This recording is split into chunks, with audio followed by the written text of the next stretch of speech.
Frostfang Barioth has been one of the most interesting monsters so far to be revealed in Iceborne, and in this video we're gonna take a look as to why that is. Now here we go.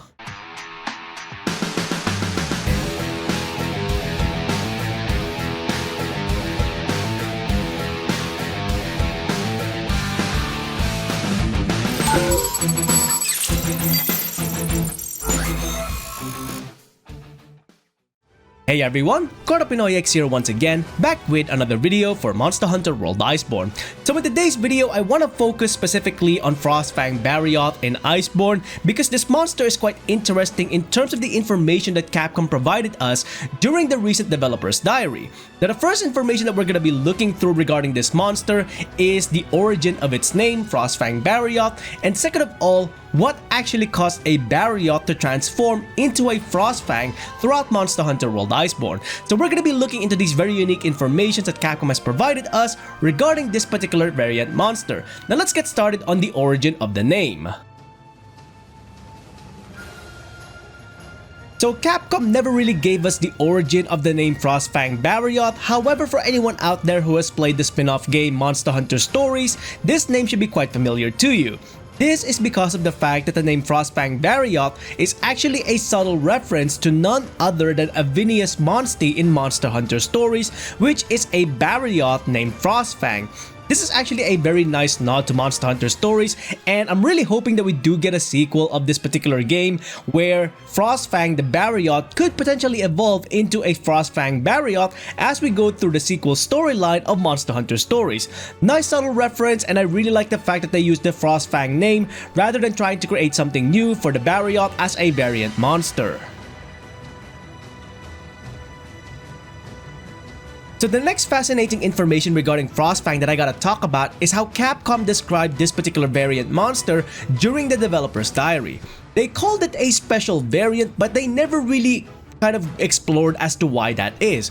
Why was it considered as a special variant? Now I can speculate one of two reasons. The first one being that they only called it a special variant because it's only available during a special event, kind of similar to, let's say, Ancient Leshen. You've got Kolv Tarot and Safi'jiiva, which I consider to be special monsters because they're only available during a set amount of time on a special event, thus making Barioth a special variant monster.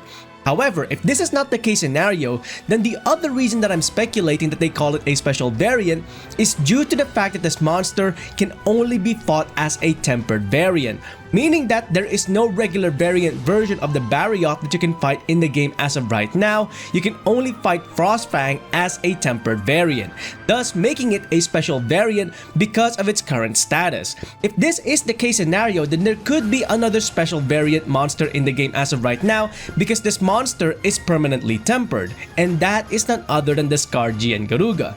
This is actually quite interesting lore-wise because what Capcom are essentially saying here is that these creatures are special variants because the only way that they can become variant monsters is by becoming tempered in the first place, thus meaning that the only way that these creatures can become variant monsters is with the influence of bioenergy within their body. Very interesting information. I'm going to be exploring this a little bit further into the future once we do get more information regarding Frostfang Barioth in Monster Hunter World Iceborne. And that is pretty much it for this video, taking a look at the fascinating information regarding the Frostfang Barioth that we have found out so far during the developer's diary. I know we don't have a lot of information to explore as of right now because Frostfang isn't available in the game until August, but all of these subtle informations that Capcom provided during the developer's diary really builds up to an interesting lore coming up in Iceborne regarding this particular special variant. I can't wait to see what Capcom has in store for us regarding special variants, if they are gonna make that something in future of Monster Hunter, maybe in a future Monster Hunter game. But all in all, Frostfang Barioth is looking to be one of the most fascinating creatures out there as of right now, exclusive to Monster Hunter World Iceborne. So what do you think about Frostfang Barioth so far based on the information that we know from the developer's diary? Let me know in the comments below what you think about the Frostfang as of right now, or if you have any theories or speculations regarding the background of this monster within the new world in Monster Hunter World Iceborne. Now with all of that being said, if you enjoyed these videos, please consider leaving a like on the video itself and subscribing to the channel, as well as hitting that bell icon so you can go ahead and catch up on any future Monster Hunter content that I might be doing or any other games that I might be playing in future. Until then, I hope you enjoyed this video. Thanks ever so much for watching, and I'll see you next time. Onward and upward.